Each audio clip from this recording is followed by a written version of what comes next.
৫৪ বছর পর গ্রাউন্ড হ্যান্ডলিংয়ে একক আধিপত্য হারাচ্ছে বাংলাদেশ বিমান। যাত্রী সেবায় যুক্ত হচ্ছে বিদেশি অপারেটর। বিমানের সঙ্গে আমরা অ্যাড করতে চাই বিমানকে আপগ্রেড করার জন্য, যে বিমানের সঙ্গে জয়েন্ট ভেঞ্চার করে, যে যারাই আসুক না কেন বিমানের 50% থাকলো বা নেগোসিয়েশন করে যত পার্সেন্টেজ থাকুক। শুভেচ্ছা স্টার নিউজ প্রাইমের সঙ্গে আমি শান্তা চার্লিন। দেখছিলেন এক্সক্লুসিভ শিরোনাম, এবার অন্যান্য শিরোনাম। জনমুখী বাজেটকে যারা গণবিরোধী বলছে তারা জনগণের বন্ধু নয়। মৌলভীবাজারের প্রধানমন্ত্রী স্বার্থান্বেষীদের বিষয়ে সজাগ থাকার আহ্বান। যারা বলে জনগণকে বিএনপিকে সময় দেওয়া যাবে না, তাদের বিরুদ্ধে সজাগ থাকতে হবে। চট্টগ্রামে 5 বছরের আয়াত হত্যায় একজনের ফাঁসির রায়। বাকলিয়ায় আলোচিত শিশু ধর্ষণে আসামি মনিরের যাবজ্জীবন। ওকে ফাঁসি দিলে আরো সন্তুষ্ট হইতাম। রাজধানীর আদাবরে পুলিশের ওপর হামলায় 6 জন আটক, হয়নি মামলা। দ্রুত বিচারের ট্রাইব্যুনাল চাইছে র্যাব। আরও 2,500 কোটি টাকা ধার নিল ইসলামী ব্যাংক। কর্মীদের রাজনীতিতে না জড়ানোর নির্দেশ। যোগ্যদের বোর্ডে নিয়োগের দাবি গ্রাহক ফোরামের। মার্কিন নৌ অবরোধ ভেঙে 38 লাখ ব্যারেল তেল রপ্তানি ইরানের। শান্তি চুক্তি সইয়ের পর অবাধে বিক্রির অনুমতি বলছেন ট্রাম্প।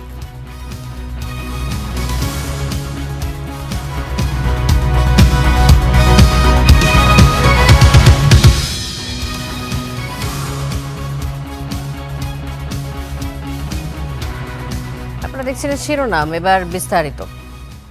দীর্ঘ 54 বছর পর গ্রাউন্ড হ্যান্ডলিংয়ে একক আধিপত্য হারাচ্ছে রাষ্ট্রীয় পতাকাবাহী বিমান বাংলাদেশ এয়ারলাইন্স। শাহজালাল আন্তর্জাতিক বিমানবন্দরের 3য় টার্মিনালে বিমানের সঙ্গে যৌথভাবে গ্রাউন্ড হ্যান্ডলিং সেবা দেবে বিদেশি অপারেটর। তবে কার্গো ব্যবস্থাপনায় বজায় থাকছে সংস্থাটির আধিপত্য। নাইম আবিরের রিপোর্ট দেখুন।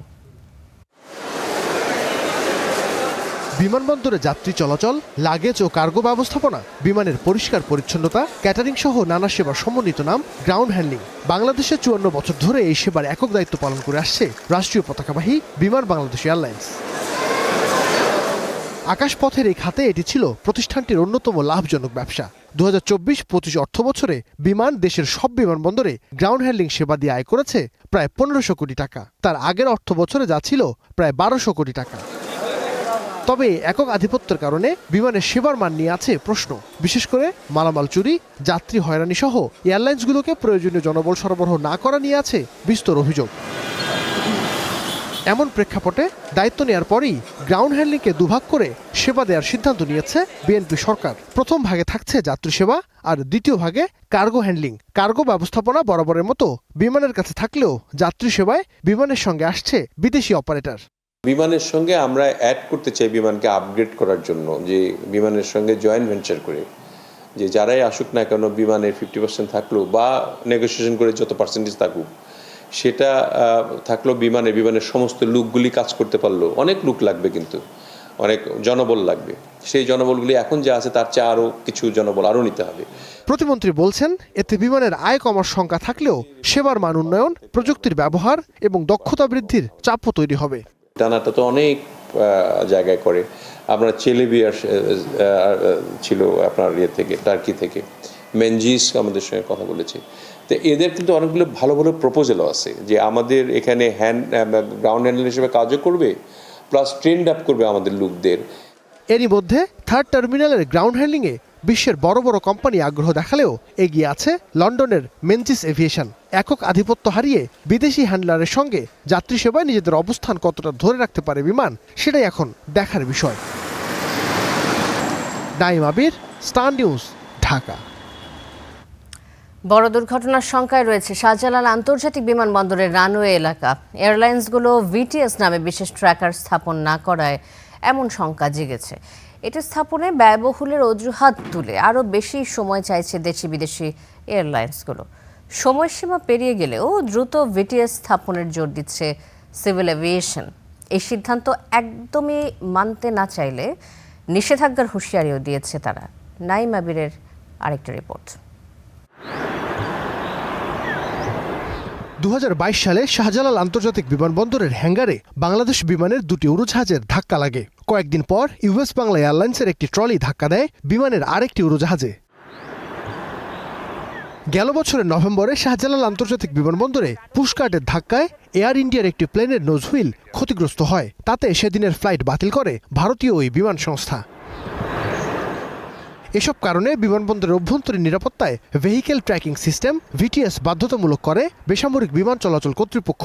ঘন কুয়াশায় বিশ্বের যেসব বিমানবন্দরে রানওয়ের ভিজিবিলিটি রেঞ্জ RVR বা দৃশ্যমানতার মান 400 মিটারের নিচে নামে, সেখানে এটি বাধ্যতামূলক রয়েছে। বাংলাদেশের দৃশ্যমানতার অবস্থা খুবই খারাপ, কখনো কখনো তা 0 থেকে 50 মিটারে পর্যন্ত নেমে যায়।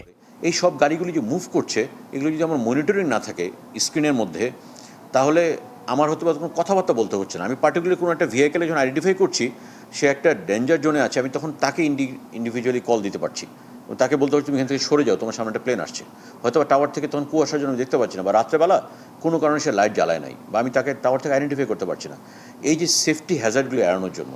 তবে 15 জুনের মধ্যে ভিটিএস বসানোর বাধ্যবাধকতা থাকলেও এই নির্দেশনা মানেনি দেশি কোনো বিমান সংস্থা। আমরা এটা নিয়ে কাজ করছি, আমরা চিঠি পেয়েছি সিভিল এভিয়েশনে, এটা নিয়ে কাজ চলতেছে বিমানে। আমরা শীঘ্রই কাজটা শেষ করলে সিভিল এভিয়েশনকে অবহিত করবে কাজ শেষ করে। এটা যেহেতু সেফটি সিকিউরিটি রিলেটেড, ডেফিনেটলি এটা পজিটিভ সাইডে আমি বলবো যে এটা করা উচিত। পুরো এয়ারপোর্টের সিকিউরিটির জন্য যদি ভিটিএসকে যদি অ্যাক্টিভেশন আনতে হয়, এমন আরও কিছু সময় দেওয়াটা দরকার আছে। আর 30 সেপ্টেম্বর পর্যন্ত সময় চেয়েছে দেশে ফ্লাইট চালানো বিদেশি এয়ারলাইন্সের সংগঠন এয়ারলাইন অপারেটরস কমিটি। তবে বড় দুর্ঘটনা থেকে বাঁচতে দ্রুত ভিটিএস স্থাপনে অনুরোধ জানিয়েছে সিভিল এভিয়েশন। এটি না মানলে রানওয়ে এলাকায় অভিযুক্ত এয়ারলাইন্সের যানবাহন চলাচলে নিষেধাজ্ঞার হুঁশিয়ারও দিয়েছে তারা। কারণ এটা না হলে আমরা পরে অ্যালাউ করবো না, কারণ এটা আমাদের সেফটি হ্যাজার্ড। আমার কালকে একটা আল্লাহ না করুক কোনো একটা এয়ারক্রাফটের সাথে একটা ভেহিকেলে কলিশন হলে এটা তো দুদিক দিয়ে লস। নাইম আবির, স্টার নিউজ, ঢাকা। ভুয়া সনদে মুক্তিযোদ্ধা কোটায় চাকরি করছেন 25 বছর, সহকারী থেকে হয়েছেন তত্ত্বাবধায়ক প্রকৌশলী। এই অভিযোগ বেসামরিক বিমান চলাচল কর্তৃপক্ষের শরীফুল ইসলামের বিরুদ্ধে। পিতা মোশাররফ হোসেনকে ভুয়া মুক্তিযোদ্ধা সাজিয়ে ঘটনায় লিখিত অভিযোগ দায়ের পর তার বিরুদ্ধে তদন্ত শুরু করেছে বেবিচক ও দুদক। নাজমুল হাসানের রিপোর্ট দেখুন। দেশের বিমানবন্দরগুলোর নিরাপত্তা, অবকাঠামো উন্নয়ন ও আকাশপথের সেবার দায়িত্বে থাকা প্রতিষ্ঠান বেসামরিক বিমান চলাচল কর্তৃপক্ষ বেবিচক। সেই প্রতিষ্ঠানেরই তত্ত্বাবধায়ক প্রকৌশলী শরীফুল ইসলাম। তার বিরুদ্ধে অভিযোগ, এ চাকরি বাগিয়েছেন ভুয়া মুক্তিযোদ্ধা সনদ দিয়ে 2001 সালে। আর এ নিয়ে অভিযোগ দায়ের হয়েছে দুর্নীতি দমন কমিশন সহ সংশ্লিষ্ট দপ্তরে। স্টার নিউজের হাতে আসা 1999 সালের 26 অক্টোবর ইস্যু হওয়া সেই সনদে রয়েছে ক্ষমতাচ্যুত প্রধানমন্ত্রী শেখ হাসিনা ও কেন্দ্রীয় কমান্ড কাউন্সিলের চেয়ারম্যান আহাদ চৌধুরীর সই। তবে শরীফের জন্য কাল হয়েছে শেখ হাসিনার স্বাক্ষরটি। অভিযোগকারীদের দাবি, এ ধরনের সনদে প্রধানমন্ত্রীর সই থাকা অস্বাভাবিক। এছাড়া গোপালগঞ্জের গ্যাজেটভুক্ত 640 মুক্তিযোদ্ধার তালিকায়ও নেই শরীফুলের বাবা মোশাররফ হোসেনের নাম। এ নিয়ে একাধিক চেষ্টার পরও সাড়া মেলেনি শরীফুলের। এ প্রশ্নে বেবিচক বলছে, অভিযোগ দায়েরের পর শরীফুলের বিরুদ্ধে বিভাগীয় তদন্ত চলছে। মুক্তিযুদ্ধ মন্ত্রণালয়ে সনদ যাচাই বাছাইয়ের আবেদনও করা হবে শীঘ্রই। সেটা নিয়ে আমরা কাজ করছি ভাই, আমরা ভিতরে কাজ করছি যে দেখি তার যদি মুক্তিযুদ্ধ কোটায় হয়ে থাকে তাহলে তো এক কথা, যদি মুক্তিযুদ্ধ কোটা না মেধা কোটা হয়ে থাকে তাহলে তো আরেক কথা। যদি আসলে মুক্তিযুদ্ধ কোটা না হয়, ভুয়া থাকে, তাহলে অবশ্যই তার বিরুদ্ধে যথাযথ আইনগত ব্যবস্থা নিয়ে হবে। আইন অনুযায়ী ভুয়া সনদে সরকারি চাকরিতে প্রবেশের অভিযোগ তদন্তে প্রমাণ হলে রয়েছে ওই চাকরি বাতিলের বিধান। পাশাপাশি প্রতারণা ও জালিয়াতির অভিযোগেও নেওয়া যেতে পারে আইনি ব্যবস্থা। আইন পরিষ্কার, ফ্রড ভিসিয়েটেড এভরিথিং। কেউ যদি ফ্রড করে তার আর কোনো প্রোটেকশন নেই, তার একমাত্র তাকে শাস্তির ভিতর আনতে হবে। আর চাকরির ক্ষেত্রে এটা ভয়াবহ, কারণ আমাদের ট্যাক্সের টাকা দিয়ে ওদেরকে আমরা রাখি আমাদের স্বস্তির জন্য, নিরাপত্তার জন্য, আমাদের সার্ভিস দেওয়ার জন্য। তো সেই ক্ষেত্রে প্রথম কাজ হবে অভিযোগের সাথে সাথেই যদি প্রাইম অফিসি কেস থাকে, কিঞ্চিত সত্যতাও থাকে, সাথে সাথে তাকে সাসপেন্ড করে ডিপার্টমেন্টাল প্রসিডিংসে যাবে। আর প্রমাণিত হওয়ার সাথে সাথেই তার দণ্ডবিধিতে তার বিরুদ্ধে অভিযোগ এনে তাকে শাস্তির আওতায় আনতে হবে। বেবিচকের এই প্রকৌশলী কক্সবাজার বিমানবন্দর সম্প্রসারণ প্রকল্পের 150 কোটি টাকা আত্মসাতে করা দুর্নীতি দমন কমিশনের মামলারও আসামি। Nazmul Hasan, Star News, Dhaka. জনমুখী বাজেটকে যারা গণবিরোধী বলছেন তারা জনগণের বন্ধু নন বলে জানিয়েছেন প্রধানমন্ত্রী তারেক রহমান। শ্রীমঙ্গলের জনসভায় 7টি নিত্যপণ্যের শুল্ক প্রত্যাহারের কথা তুলে ধরে একথা বলেন তিনি। এ সময় ফ্যামিলি কার্ড বিতরণের উদ্বোধন করে জানান, 1 বছরে সব নারী, চা শ্রমিক সহ 40 লাখ পরিবারকে আনা হবে এর আওতায়। চা বাগান, পাহাড় আর বৈচিত্র্যময় সংস্কৃতির সবুজ অঙ্গন চায়ের রাজধানীতে প্রধানমন্ত্রী তারেক রহমান। তার আগমন ঘিরে সবাই মিলেছে এক মোহনায়। আষাঢ়ের ঝুম বৃষ্টিতেও মাঠ ছাড়েননি কেউ। বুধবার দুপুরে শ্রীমঙ্গলের ভিক্টোরিয়া উচ্চ বিদ্যালয় মাঠে আসেন সরকার প্রধান। উদ্বোধন করেন ফ্যামিলি কার্ড কার্যক্রমের। জানান 40 লাখ পরিবার পাবে এই কার্ড। আগামী 1 বছরে সব নারী, চা শ্রমিককে এর আওতায় আনার প্রতিশ্রুতিও দেন তিনি। এই যে সামনে এখন জুলাই মাস থেকে আগামী 1 বছর পর্যন্ত আমরা বাংলাদেশের 40 লক্ষ কৃষক ভাইয়ের হাতে আমরা কৃষক কার্ড তুলে দেব। ঠিক একইভাবে আগামী 1 বছরে 40 লক্ষ পরিবারের কাছে যেমন ফ্যামিলি কার্ড তুলে দেব, 40 লক্ষ কৃষকের কাছে আমরা কৃষক কার্ড তুলে দেব। প্রস্তাবিত বাজেটে জনগণের স্বার্থে 7টি নিত্যপণ্যের শুল্ক প্রত্যাহারের কথা তুলে ধরে এ সময় তিনি বলেন, এই বাজেটকে যারা গণবিরোধী বলেন তারা জনগণের বন্ধু নন। আমরা এই বাজেটের মধ্যে অর্থ বরাদ্দ রেখেছি এবং একই সাথে বিভিন্ন নিত্য প্রয়োজনীয় দ্রব্য, চাল, ডাল, তেল, নুন, চিনি, এইসবের উপরে যে শুল্ক আগে ছিল সেই শুল্ক আমরা, যে ট্যাক্স ছিল সেই ট্যাক্সও আমরা উঠিয়ে নিয়েছি যাতে জিনিসের দাম না বাড়ে। জনগণের কথা চিন্তা করে আমরা 60টি নিত্য প্রয়োজনীয় দ্রব্যের উপর থেকে আমরা শুল্ক প্রত্যাহার করে নিয়েছি এই বাজেটে। 2টি পাতা 1টি কুড়ির দেশে প্রধানমন্ত্রী তারেক রহমান 21 বছর পর, তাতে এই বৃষ্টি বাধা, টানা বৃষ্টি, ঝড়ো হাওয়া উপেক্ষা করেও হাজার হাজার নেতাকর্মীদের এই ভিড়, এবং প্রধানমন্ত্রীও এই বাধা উপেক্ষা করে মঞ্চে এসে দাঁড়ালেন এবং বললেন, ব্যক্তি নয়, পরিবারই উন্নয়নের একক। বিকেলে মৌলভীবাজার সরকারি উচ্চ বিদ্যালয় মাঠে একযোগে 19 উপজেলায় ফ্যামিলি কার্ড বিতরণ কার্যক্রমের উদ্বোধন করেন প্রধানমন্ত্রী। বলেন, আগামী 1 বছরে দেয়া হবে 40 লাখ কৃষি কার্ড। আমরা বাংলাদেশের 40 লক্ষ কৃষক ভাইয়ের হাতে আমরা কৃষক কার্ড তুলে দেব। ঠিক একইভাবে আগামী 1 বছরে 40 লক্ষ পরিবারের কাছে যেমন ফ্যামিলি কার্ড তুলে দেব, 40 লক্ষ কৃষকের কাছে আমরা কৃষক কার্ড তুলে দিব। যারা নিজেদের স্বার্থে কথা বলে তাদের বিষয়ে সজাগ থাকার আহ্বান জানান সরকার প্রধান। যারা জনগণকে বিভ্রান্ত করতে চায়, প্রিয় ভাই বোনেরা, সেটি সংসদের ভেতরেই হোক, সেটি সংসদের বাইরেই হোক, তাদের ব্যাপারে আপনাদেরকে সচেতন থাকতে হবে। এর আগে 50 চা শ্রমিকের বাড়ি করতে 2 লাখ করে টাকা ও 150 শিক্ষার্থীকে বৃত্তি দেওয়ার ঘোষণাও দেন প্রধানমন্ত্রী। কয়েকজনের হাতে তুলে দেন অর্থ সহায়তা। সিফাত শাহরিয়ার, স্টার নিউজ, মৌলভীবাজার। প্রধানমন্ত্রীর চীন সফরে বড় বিনিয়োগের আশা দেখছে সরকার। বুধবার দুপুরে সচিবালয়ে অর্থনৈতিক ও ক্রয় সংক্রান্ত বিশেষ কমিটির বৈঠক শেষে সাংবাদিকদের সঙ্গে কথা বলেন মন্ত্রিপরিষদ সচিব। জানান, চট্টগ্রামের আনোয়ারায় চীনা অর্থনৈতিক অঞ্চল স্থাপনের নীতিগত সিদ্ধান্ত নিয়েছে সরকার। এছাড়া মাতারবাড়ি ও চট্টগ্রাম বন্দরের কাছে 600 একর জমিতে হচ্ছে মুক্ত বাণিজ্য অঞ্চল। 21 জুন মালয়েশিয়া এবং সেখান থেকে 23 জুন 4 দিনের সফরে চীন যাচ্ছেন প্রধানমন্ত্রী। সেখানে বাণিজ্য, কূটনীতি ও অবকাঠামো খাতে উন্নয়ন সহ নানা বিষয়ে হবে শীর্ষ পর্যায়ে আলোচনা। ঢাকা বেইজিং সম্পর্ক দৃঢ় করতে সরকারের ইচ্ছার আভাস মিলেছে অর্থনৈতিক ও সরকারি ক্রয় সংক্রান্ত বিশেষ কমিটির বৈঠকে। মন্ত্রী পরিষদের সচিব জানালেন, চীনা ইপিজেডের কারণে সমৃদ্ধ হবে দেশের অর্থনীতি, বহুমুখী পণ্যের ক্রয় বিক্রয় ও অর্থনৈতিক কার্যক্রমের পরিধিও বাড়বে। এটা হবে আনোয়ারা উপজেলার ওখানটা। চীনারাও চাইবে যে তাদের সাথে তারা একসাথে করতে বলে, তাদের কালচারাল, তারপরে ইকোনমিক আইডিয়াজ, গুডস একই রকম সেই এলাকায় থাকবে এবং আরো কুইকার হবে। অর্থনৈতিক গতি বাড়াতে এবং বিনিয়োগ আনতে মাতারবাড়ি ও চট্টগ্রাম বন্দরের কাছে 300 একর করে 600 একর জমি নিয়ে মুক্ত বাণিজ্য অঞ্চল করার সিদ্ধান্তও হয়েছে বৈঠকে। এখান থেকে করমুক্ত পণ্য বেচা কেনার সুযোগ থাকবে বলেও জানান মন্ত্রিপরিষদ সচিব। আগে যে জিনিসটা এখানে চলে আসতো সেটার থেকে তো অনেক কম দামে পাচ্ছি। বিভিন্ন জায়গার লোকে আসবে, যারা ট্রেডিং করতে চাবে তারা চাইবে যে আমি ওখানে যাই, ওখানে গেলে আমি কম দামে সাপ্লাই দিতে পারবো, আমার ওই ক্যাশ টাকার কম দামে, আর লোকেরাও চাইবে যে এখান থেকে কিনে নিয়ে যাই। এছাড়া রাশিয়া থেকে 30,000 মেট্রিক টন ও সৌদি আরব থেকে 25,000 মেট্রিক টন ইউরিয়া সার কেনার সিদ্ধান্তের কথাও জানানো হয়েছে। মাহাদি হাসান, স্টার নিউজ, ঢাকা। চট্টগ্রামে আলোচিত শিশু আয়াত হত্যা মামলার রায় দিয়েছেন আদালত। এতে আসামি আবিরকে মৃত্যুদণ্ড দেওয়া হয়েছে। রায়ে সন্তোষ জানিয়েছেন বাদীপক্ষের আইনজীবী এবং স্বজনরা, তবে উচ্চ আদালতে যাওয়ার কথা জানিয়েছে আসামি পক্ষ। 2022 সালের 15 নভেম্বর চট্টগ্রাম নগরীর বন্দরটিলা এলাকা থেকে নিখোঁজ হয় 5 বছর বয়সী শিশু আলিনা ইসলাম আয়াত। 16 দিন পর আকমল আলী ঘাট সংলগ্ন স্লুইস ঘাট এলাকা থেকে উদ্ধার হয় তার 6 টুকরো মরদেহের কিছু অংশ।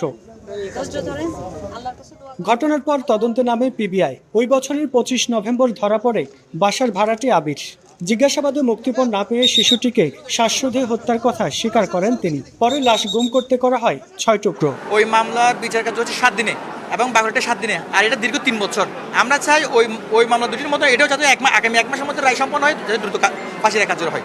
এই মামলায় 33 জনের সাক্ষ্য নেওয়া হয়। দীর্ঘ 3.5 বছর চলে বিচারিক প্রক্রিয়া। এতে আসামি আবিরকে মৃত্যুদণ্ডের রায় দিলেন বিচারক। সেই সাথে 1 লাখ টাকা অর্থদণ্ড দেওয়া হয়েছে তাকে। মোহাম্মদ আবির আলীকে দণ্ডবিধি 302 ধারার মধ্যে সর্বোচ্চ সাজা মৃত্যুদণ্ডে দণ্ডিত করা হয়েছে এবং 1 লক্ষ টাকা জরিমানা, অনাদায়ী আরও 1 বছরের সশ্রম কারাদণ্ড। রায়ে সন্তোষ জানিয়েছে পরিবার। দ্রুত রায় কার্যকরের দাবি জানান তারা। আমার মেয়ে হত্যাকারী আবিরের ফাঁসির রায় আমি অতি দ্রুত দেখতে চাই। আমরা মাননীয় প্রধানমন্ত্রীর দৃষ্টি আকর্ষণ করা হচ্ছে এর রায়ের মাধ্যমে যাতে অতি দ্রুত 1 মাসের ভিতরে এর রায় বাস্তবায়ন করা হয়। এর আগে সকালে কড়া নিরাপত্তায় আবিরকে আদালতে তোলা হয়। Rokonuddin, Star News, Chittagong. এদিকে চট্টগ্রামের বাকুলিয়ায় আলোচিত শিশু ধর্ষণ মামলায় একমাত্র আসামি মনির হোসেনকে যাবজ্জীবন কারাদণ্ড এবং 50,000 টাকা অর্থদণ্ডের আদেশ দিয়েছেন আদালত। দুপুরে শিশু সহিংসতা দমন ট্রাইব্যুনালের বিচারক সৈয়দা হাফসা ঝুমার আদালত এ রায় ঘোষণা করেন। চাঞ্চল্যকর এ ঘটনার মাত্র 27 দিনের মধ্যেই মামলার বিচার কাজ শেষ হওয়ায় সন্তোষ প্রকাশ করেছে ভুক্তভোগী শিশুর পরিবার। চট্টগ্রামে চাঞ্চল্যকর বাকুলিয়ার শিশু ধর্ষণ মামলার রায়কে ঘিরে সকাল থেকেই আদালত প্রাঙ্গণে অপেক্ষায় ছিলেন ভুক্তভোগী পরিবারের সদস্যরা। ছিল উদ্বেগ, উৎকণ্ঠা। দুপুর 3টায় ঘোষণা করা হয় রায়, যাতে একমাত্র আসামি মনির হোসেনকে যাবজ্জীবন কারাদণ্ড ও 50,000 টাকা অর্থদণ্ড দেন চট্টগ্রাম মহানগর শিশু নির্যাতন দমন ট্রাইব্যুনালের বিচারক সৈয়দা হাফসা ঝুমা। রায়ে সন্তোষ প্রকাশ করে বাদীপক্ষের আইনজীবীরা বলেন, এই রায়ের মাধ্যমে একটি দৃষ্টান্ত স্থাপিত হয়েছে। মৃত্যুদণ্ড অথবা যাবজ্জীবন কারাদণ্ডই হচ্ছে তার জন্য সর্বোচ্চ সাজা, কিন্তু বিজ্ঞ আদালত আসামির ক্ষেত্রে কোনো পূর্বে মামলা না থাকায় সেই মানবিক বিবেচনা করে সবকিছু বিবেচনা করে তাকে যাবজ্জীবন সশ্রম কারাদণ্ড প্রদান করেছেন। রাষ্ট্রনিযুক্ত আসামি পক্ষের আইনজীবী বলেন, মামলায় প্রধান আসামি এর আগে কোনো অপরাধে লিপ্ত না থাকায় মৃত্যুদণ্ডের পরিবর্তে যাবজ্জীবন দিয়েছেন আদালত। এ রায়ের মাধ্যমে ভবিষ্যতে ধর্ষণের মতো অপরাধ করতে মানুষ ভয় পাবে। আমার ন্যায় বিচার প্রতিষ্ঠার জন্য আমি আবার সর্বোচ্চ চেষ্টা করে আজকে এতটুকু এসেছি। এই রায়ের প্রতি আলহামদুলিল্লাহ আমরা সন্তুষ্ট। আমি রাষ্ট্রপক্ষে নিয়োজিত ছিলাম, এটা বড় কথা নয়, সমাজের জন্য এটা একটা মেসেজ যাক। আজকে আমাদের রায়ও এই কথাটা আসছে যে সমাজের জন্য একটা মেসেজ যাক। রায়ে আসামির ফাঁসি না হওয়ায় কান্নায় ভেঙে পড়েন ভুক্তভোগী পরিবারের সদস্যরা। বলেন, এমন ঘৃণ্য অপরাধে আসামির ফাঁসি হওয়া দরকার ছিল। তবে মামলা দায়েরের মাত্র 27 দিনের মধ্যে রায় পেয়ে সন্তোষ জানান তারা। ওকে ফাঁসি দিলে আরো সন্তুষ্ট হইতাম। এরকম মেয়েরা যদি মেরে ফেলতো, ওই সময় সরকারের ফাঁসি না দিত, অহন তো আঙ্গুল দিছে বলে ফাঁসি দেয় নাই, অহন এটা দিছে যে এটা ফাঁসি দিত, যদি আমি ভালো হইতো। মামলার একমাত্র আসামি 32 বছর বয়সী মনির হোসেন। তিনি পেশায় একটি ডেকোরেটর প্রতিষ্ঠানের কর্মচারী। গত 21 মে বাকুলিয়ায় 4 বছর বয়সী শিশুকে ধর্ষণের মামলায় তার বিরুদ্ধে অভিযোগ গঠন হয়। মামুন রশিদ, অভি, স্টার নিউজ, চট্টগ্রাম। নাটোরে 5 বছরের শিশু ধর্ষণ মামলায় জালাল উদ্দিন নামের এক ব্যক্তির যাবজ্জীবন সশ্রম কারাদণ্ডের আদেশ দিয়েছেন আদালত। একই সাথে 20,000 টাকা জরিমানা, অনাদায়ে আরও 1 মাসের বিনাশ্রম কারাদণ্ডের আদেশ দেওয়া হয়। দুপুরে রাজশাহীর বিভাগীয় দ্রুত বিচার ট্রাইব্যুনালের বিচারক তৈয়ব আলী এই রায় ঘোষণা করেন। এ সময় দণ্ডপ্রাপ্ত আসামি জালাল উদ্দিন কাঠগড়ে উপস্থিত ছিলেন। মামলার এজাহারে বলা হয় 2023 সালের আগস্টে নাটোরের গুরুদাসপুর উপজেলার লক্ষ্মীপুর মধ্যপাড়া গ্রামে শিশুটিকে ধর্ষণ করা হয়। পরে শিশুটির মা বাদী হয়ে মামলা দায়ের করেন।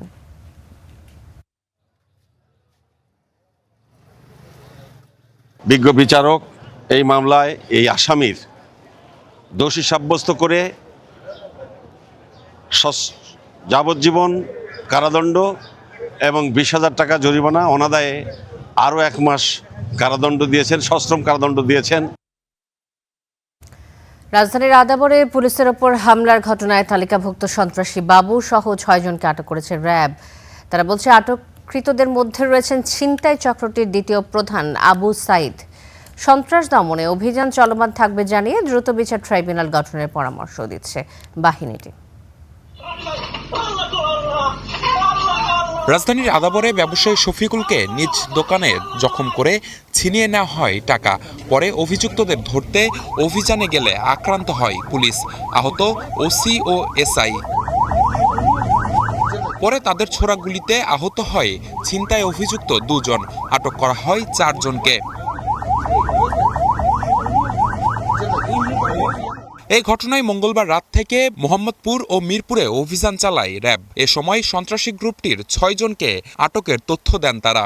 মোহাম্মদপুরের শীর্ষ সন্ত্রাসী ফরিদ আহমেদ বাবু ওরফে এক্সেল বাবু এবং কবজিকাটা আনোয়ার গ্রুপের second in command Abu Sayeed, Rashed Khandaker, Mohammad Milton, Mohammad Tousif, Mohammad Tarikul Islam সহ মোট 6 জন ছিনতাইকারীকে গ্রেপ্তার করতে সক্ষম হয়। একই সাথে ছিনতাই কাজে ব্যবহৃত মোটরসাইকেল ও সামুরাই উদ্ধার করে। এক্সেল বাবু হচ্ছে এগুলোর গুরু, ওদেরও গুরু, কবজিকাটা আনোয়ারের গুরু। যতক্ষণ আমরা এই কিংপিনদেরকে আটক করতে পারবো না, ততক্ষণ এই ব্রাঞ্চেসগুলো অ্যাক্টিভ থাকবে। এ কারণে আমরা একটু অ্যাগ্রেসিভ পুলিশিং করতে চাই।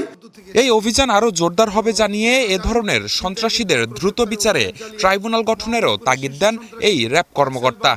আমরাও চাই যে এ ধরনের কোনো প্রসেসে যদি ছিনতাইকারী এবং সন্ত্রাসী গোষ্ঠীগুলোকে এক দ্রুততম সময়ে কোনো বিচার প্রক্রিয়ার মাধ্যমে, কোনো ট্রাইব্যুনালের মাধ্যমে যদি এটা করা যেত, তাহলে আমার মনে হয় জনগণ আরও বেশি নিরাপদ বোধ করতো। এটা শুধু আমরা তো আটক করি, তদন্ত করি, পুরো প্রসেসটা ক্রিমিনাল জাস্টিস সিস্টেমের একটা অংশ আমরা।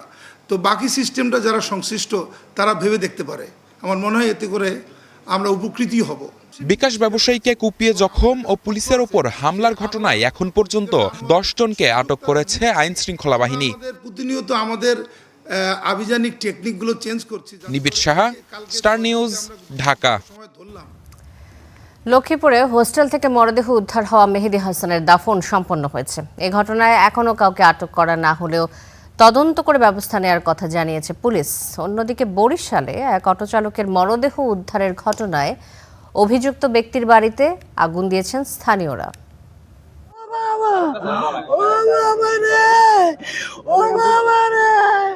সন্তান হারিয়ে স্কুল ছাত্র মেহেদীর বাবা মায়ের আহাজারি। পরিবারের দাবি, আইফোন চুরির সন্দেহে সহপাঠীদের নির্যাতনে মৃত্যু হয়েছে মেহেদীর। লক্ষ্মীপুরের রামগঞ্জে ফরিদ আহমদ ভূঁইয়া একাডেমির হোস্টেলে ঘটেছে এ প্রাণহানি। মঙ্গলবার বিকেলে উদ্ধার হয় তার মরদেহ। ময়নাতদন্ত শেষে বুধবার বিকেলে হয়েছে দাফন। ঘটনার সুষ্ঠু বিচারের দাবি জানিয়েছেন শোকাহত স্বজনরা। প্রিন্সিপালটা কেন অ্যারেস্ট করে নাই? প্রিন্সিপালটা কেন অ্যারেস্ট করে নাই? প্রিন্সিপালটা কেন অ্যারেস্ট করা হয়নি? আমার বাবা শেষ দিয়ে গেছে, আমি কোটি শেষ। মঙ্গলবার এ ঘটনার খবর ছড়িয়ে পড়লে ভাঙচুর করা হয় ওই স্কুলে। ঘটনার সুষ্ঠু তদন্তের মাধ্যমে ব্যবস্থা গ্রহণ করা হবে বলে জানিয়েছে পুলিশ। এটা তদন্তাধীন বিষয়, যেহেতু পোস্টমর্টম হয়েছে, মৃত্যুর সঠিক কারণ জানার জন্য পোস্টমর্টম রিপোর্ট পর্যন্ত আমাদের অপেক্ষা করতে হবে, আর আমাদের এদিকে তদন্ত অব্যাহত থাকবে। এদিকে নিখোঁজের 3 দিন পর বরিশালে এক অটোচালকের বস্তাবন্দি মরদেহ উদ্ধারের ঘটনায় অভিযুক্ত ব্যক্তির বাড়ি পুড়িয়ে দিয়েছেন স্থানীয়রা। ঘটনায় মূল অভিযুক্ত মিরাজ হাওলাদারকে আটক করেছে পুলিশ। আরও 3 জনকে নেওয়া হয়েছে জিজ্ঞাসাবাদের জন্য। ওরা যে আসলে এরকমের যে পিডে আর কি দেয় যে বুকে যে পিডে যে ছুরি মারবে, এরকমের কোনোদিন কল্পনার ছিল না। আমরাও সেই বিচার চাই, আমার 10 জনে মিলা দেখবো, কারণ তারা তখন আমার বাইরে মারছে। তদন্ত করে প্রয়োজনীয় আইনগত ব্যবস্থা নেওয়া হবে বলে জানিয়েছে পুলিশ। এখন পর্যন্ত আমাদের কাছে মনে হয়েছে যে মিরাজ এবং তার যে ভাই এর সাথে আরো হয়তো কোনো চক্র থাকতে পারে। তো পরবর্তীতে আপনাদেরকে আমরা আপডেট দিব। এখন পর্যন্ত এতটুকু। এদিকে যশোরের অভয়নগরে এক ব্যক্তিকে পিটিয়ে ও কুপিয়ে হত্যা করেছে দুর্বৃত্তরা। মঙ্গলবার রাতে স্থানীয় এক স্কুল মাঠে এ ঘটনা ঘটে। নিহত রিয়াজ হোসেনের বিরুদ্ধে ডাকাতি, ছিনতাই, মাদকসহ রয়েছে বেশ কয়েকটি মামলা। Hasibur Rahman, star news. Constable নিয়োগে বাদ পড়া প্রার্থীদের চাকরি পাইয়ে দেওয়ার প্রলোভন দেখিয়ে নগদ টাকা সহ প্রতারক চক্রের 2 সদস্যকে গ্রেফতার করেছে সিআইডি। বিকেলে মালিবাগে সিআইডির কেন্দ্রীয় কার্যালয়ে ব্রিফিংয়ে এই তথ্য জানানো হয়। সিআইডি কর্মকর্তারা জানান, বিকেলে রাজারবাগ পুলিশ হাসপাতালে মেডিকেল পরীক্ষা করে সন্ধ্যায় নিয়োগপত্র দেওয়ার কথা বলে প্রতারক চক্র। হাতে নাতে এই চক্রটিকে ধরতে সিআইডির এক কর্মকর্তা নিজেই চাকরি প্রত্যাশীর মামা সেজে টাকা নিয়ে হাজির হন। সেখান থেকে 5 লাখ টাকা সহ 2 জনকে হাতে নাতে গ্রেফতার করে সিআইডি।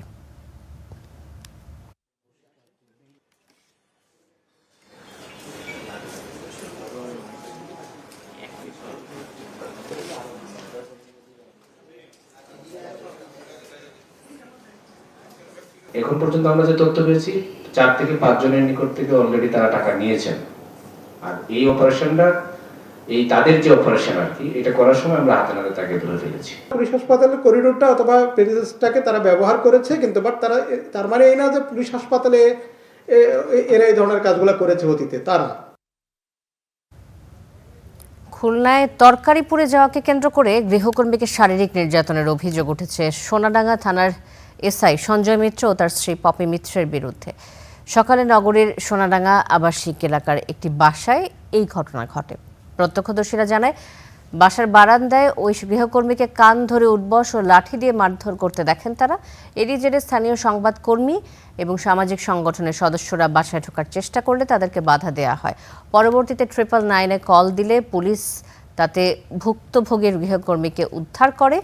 তার শরীরের বিভিন্ন স্থানে আঘাতের চিহ্ন পাওয়া গেছে। এই ঘটনায় এলাকায় বেশ চাঞ্চল্যের সৃষ্টি হয়েছে।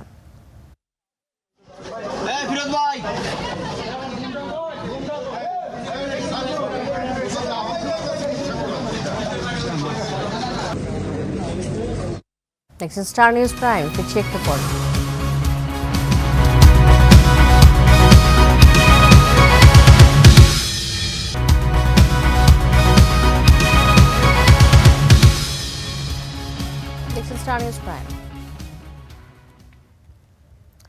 দেশের 75টি কারাগারে 77,040 জন বন্দী আটক আছে, যা অনুমোদিত ধারণ ক্ষমতার তুলনায় প্রায় 1.7 গুণ বেশি বলে জানিয়েছেন স্বরাষ্ট্রমন্ত্রী সালাউদ্দিন আহমেদ।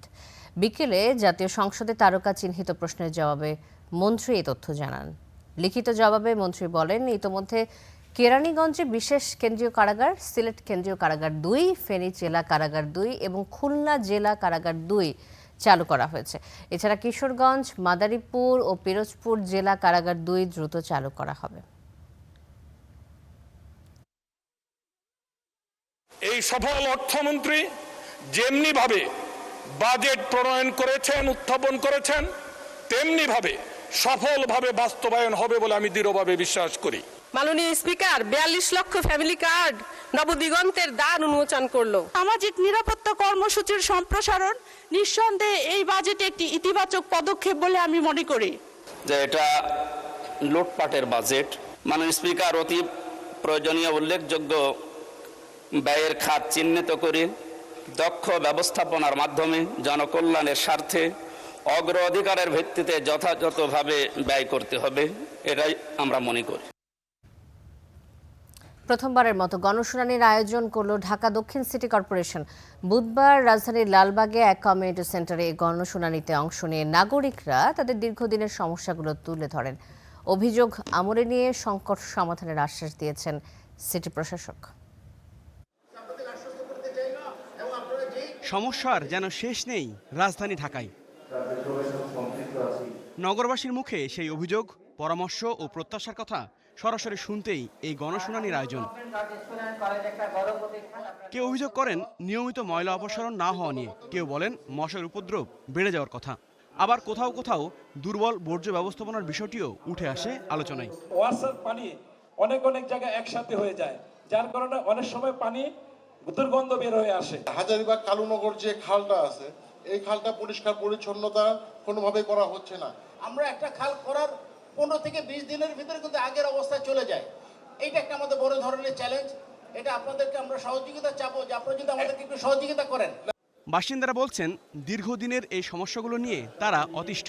এবার দেখতে চান বাস্তব পরিবর্তন। 10টা গলিতে যদি 100 মশা মারা যায়, আরো 10টা গলিতে কিন্তু 200-500 মশা জন্মাচ্ছে।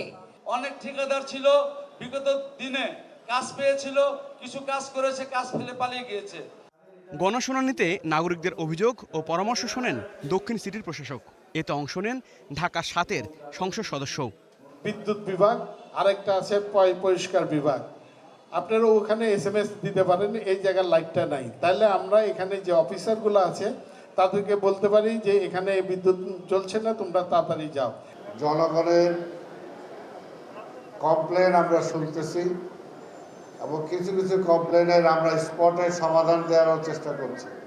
নগরবাসীর প্রত্যাশা, গণশুনানিতে দেয়া প্রতিশ্রুতিগুলো দ্রুত বাস্তবায়ন হোক, গড়ে উঠুক পরিচ্ছন্ন, নিরাপদ ও বাসযোগ্য নগরী। সেই দায়িত্বটা যাতে আমি সফলতার সাথে পালন করতে পারি। হাবিবুর রহমান অভি, স্টার নিউজ, ঢাকা। সীমান্তের এপারে কাটছে দিন, অথচ বাড়ি ওপারে।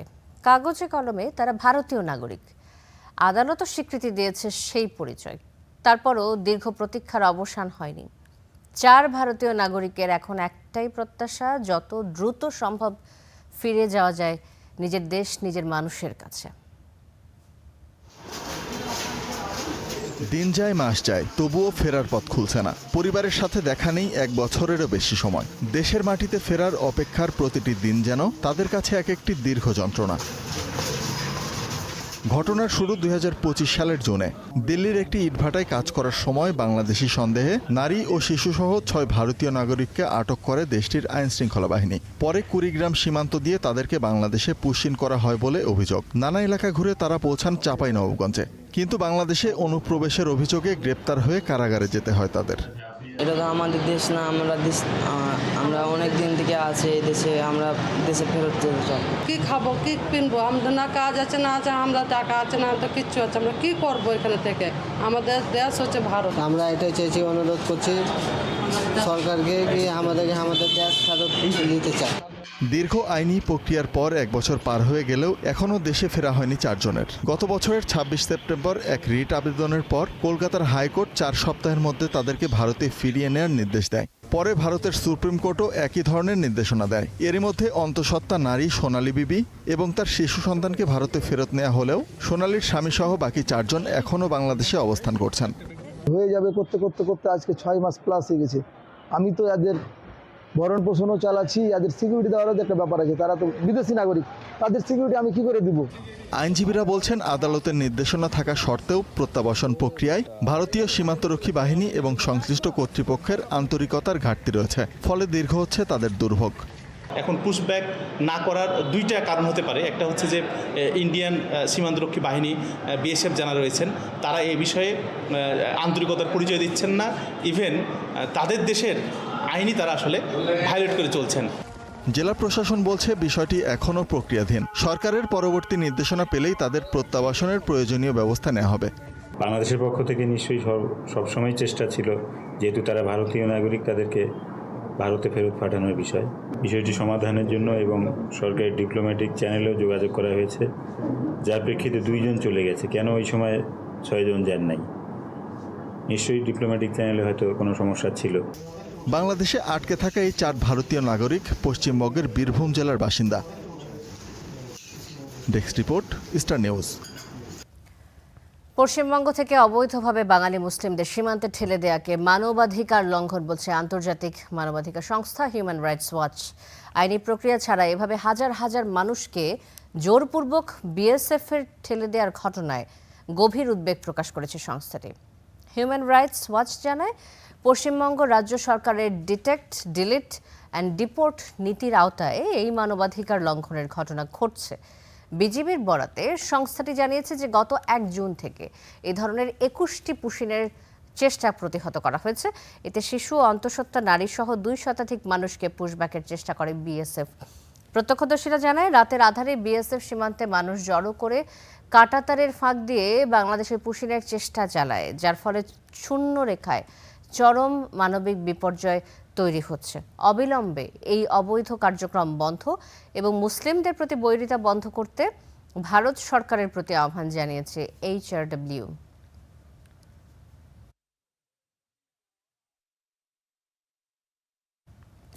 তারল্য সংকটের ফলে ইসলামী ব্যাংকে 2 দিনে 2,500 কোটি টাকা ধার দিল Bangladesh bank.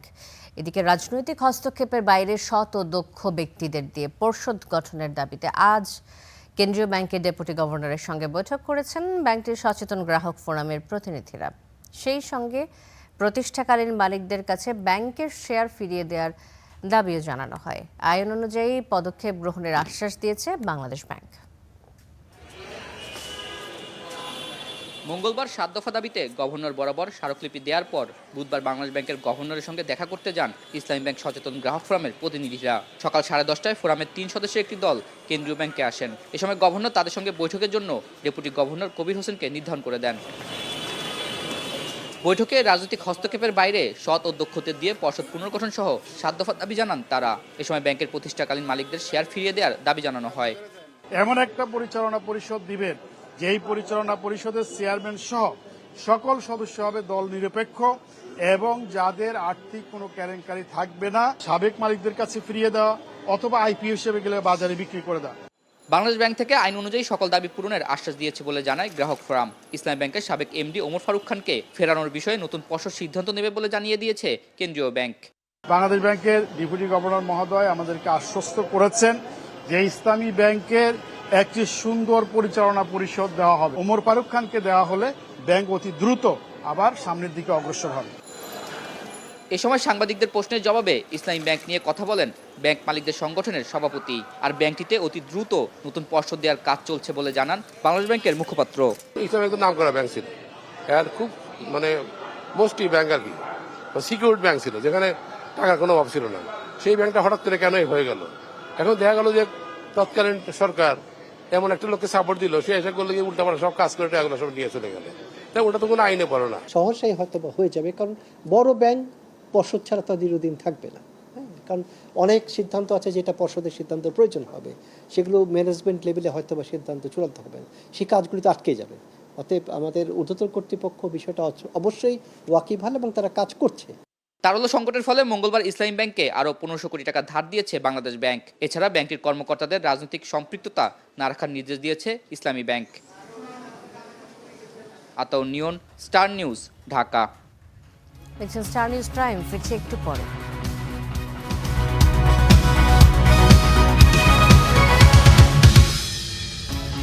Star News prime. নকশা বহির্ভূতভাবে নির্মিত বহুতল ভবনের অবৈধ অংশ উচ্ছেদের রাজধানীর নিউ মার্কেট সায়েন্স ল্যাব এলাকায় অভিযান চালিয়েছে রাজধানী উন্নয়ন কর্তৃপক্ষ রাজুক।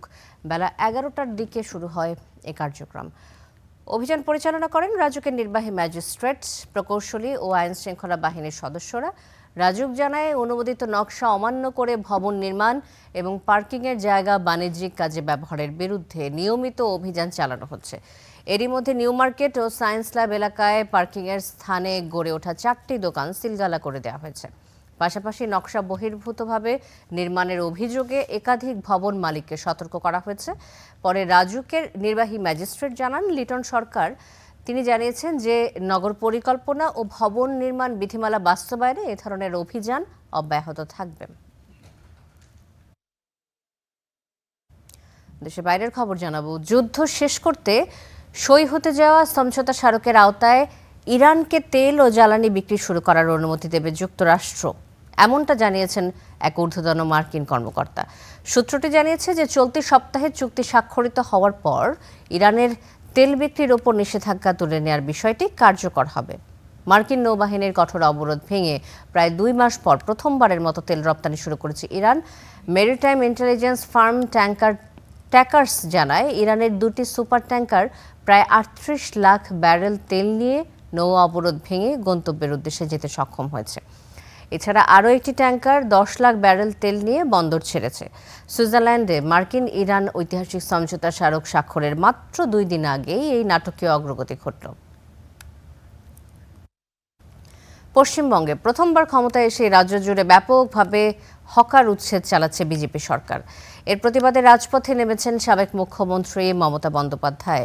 পুনর্বাসন ছাড়া হকার উচ্ছেদের বিরুদ্ধে অবস্থান নিয়ে বুকে প্লেকার্ড ঝুলিয়ে মানববন্ধন করেন তিনি। এরপর হকার ও ছোট ব্যবসায়ীদের স্বার্থ রক্ষার দাবিতে পদযাত্রায় অংশ নেন তিনি। মমতার সঙ্গে এদিন মিছিলে অংশ নেন ভেঙে যাওয়া তৃণমূল কংগ্রেসের হাতে গোনা কয়েক নেতা। পদযাত্রা শেষে কোনো বক্তব্য দেননি মমতা।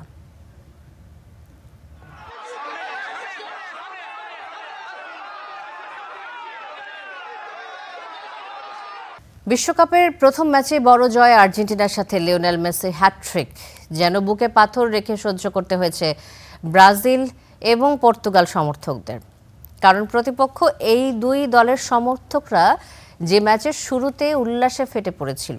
বিস্তারিত জানাচ্ছেন ইয়াসির আরাফাত সবুজ। না ভাই, কষ্ট পাইনি। নেইমারের বেল নাই, নেইমার শেষ। Vamos Argentina. ব্রাজিলিয়ান ফ্যানরা উল্লাস করলেই শুরু হয় আর্জেন্টিনার শুভযাত্রা। মেসির গোল বাতিলের পর এবং আলজেরিয়া আর্জেন্টিনার জালে বল পাঠানোর পর উল্লাস শুরু করেন ব্রাজিলিয়ান সমর্থকরা। তবে সেই গোল অফসাইডে বাতিল হতেই চুপসে যায় তারা। আর এরপরই শুরু হয় the Lionel Messi show. Argentine মহাতারকা যখনই বল জালে পাঠান, গগনবিদারী চিৎকারে উচ্ছ্বাসে ফেটে পড়ে আলবিসেলেস্তা সমর্থকরা। একটি দুটি নয়, লিওনেল মেসি করলেন তিনটা গোল। বিশ্বকাপে তো এতটুকুই অপূর্ণতা ছিল আর্জেন্টাইন মহাতারকার। ব্রাজিলের কোনো পাত্তাই নাই। এই বিশ্বকাপে যা বুঝা যাইতেছে আমরা চ্যাম্পিয়ন হতে হয়ে গেলাম। আর্জেন্টিনা ম্যাচ জিতবে এটা জানতাম, বাট হ্যাটট্রিক করবে। Messi is the god, there is no debate. Hattrick Messi, Messi উল্টা হ্যাটট্রিক করে দিয়েছে। মেসি খেলা দেখে। মেসি আজকে কয়টা গোল করেছে? 3টা গোল। আর্জেন্টিনার জয় ছাপিয়ে মেসির হ্যাটট্রিক, বুকে পাথর রেখে খুশি হয়েছেন ব্রাজিল কিংবা পর্তুগাল সমর্থকরাও। কোনো মন খারাপ না ভাই, আজকে খুব আর্জেন্টিনা খুব ভালো খেলছে। আর্জেন্টিনা খেলা দেখে আমি সন্তুষ্ট ভাই। র্যাঙ্কিং এ ওয়ার্ল্ডের নাম্বার 1, ওরা জিতবে এটা এক্সপেক্টেড ছিল, বাট মেসি যে হ্যাটট্রিক করবে মানে এটা আশা করিনি, বাট ভালো খেলছে। মেসি সব পূর্ণতার পরে হ্যাটট্রিকটা বাকি ছিল এবং আজকে হ্যাটট্রিকটাও পূর্ণতা পেয়ে গেল, সেটাও আমাদের জন্য খুশি এজ এ ফুটবল ফ্যান হিসাবে। রাত্রিবেলা আজকে হ্যাটট্রিক করবে রোনাল্ডো, কোনো সমস্যা নেই, আমরা দেখবো। নাইজেরিয়ার সাথে যা খেলছে আজকে কি খেলে আমরা আজকে দেখবো। 22 বিশ্বকাপে যখন আর্জেন্টিনা প্রথম ম্যাচ হারে, তখনই প্রথম উল্লাস করার সুযোগ পেয়েছিল প্রতিপক্ষ সমর্থকরা। এরপর শুরু হয়েছিল আর্জেন্টিনার অপরাজেয় যাত্রা, যা থেমেছিল চ্যাম্পিয়ন হয়েই। এবারে যেন ঠিক তেমনটাই। 2022 বিশ্বকাপে আর্জেন্টিনা যখন চ্যাম্পিয়ন হলো, তখন লিওনেল মেসি ফ্যানরা একটা তৃপ্তির ঢেকুর তুললেন। লিওনেল মেসি তার ক্যারিয়ারের শেষ বিশ্বকাপ খেললেন এবং তিনি তার ক্যারিয়ারের শেষটা সুন্দরভাবে রাঙালেন। কারণ তখন কেউ ঘুণাক্ষরেও ভাবেনি যে এই মেসি খেলবেন আবার 2026 বিশ্বকাপ। তবে লিওনেল মেসি তিনি সবাইকে অবাক করে দিয়ে 2026 বিশ্বকাপ খেললেন এবং প্রথম ম্যাচেই হ্যাটট্রিক করে নিলেন। তাই আর্জেন্টাইন ফ্যানরা স্বপ্ন দেখতে পারে লিওনেল মেসি জিতবেন তার টানা দ্বিতীয় শিরোপা, আর আর্জেন্টিনা জিতবে তাদের চতুর্থ শিরোপা। ইয়াসির আরাফাত সবুজ, স্টার প্লে, ঢাকা। আর্জেন্টাইন সমর্থকদের জন্য শুভকামনা। এই ছিল স্টার নিউজ প্রাইমের সঙ্গে থাকার জন্য ধন্যবাদ সবাইকে।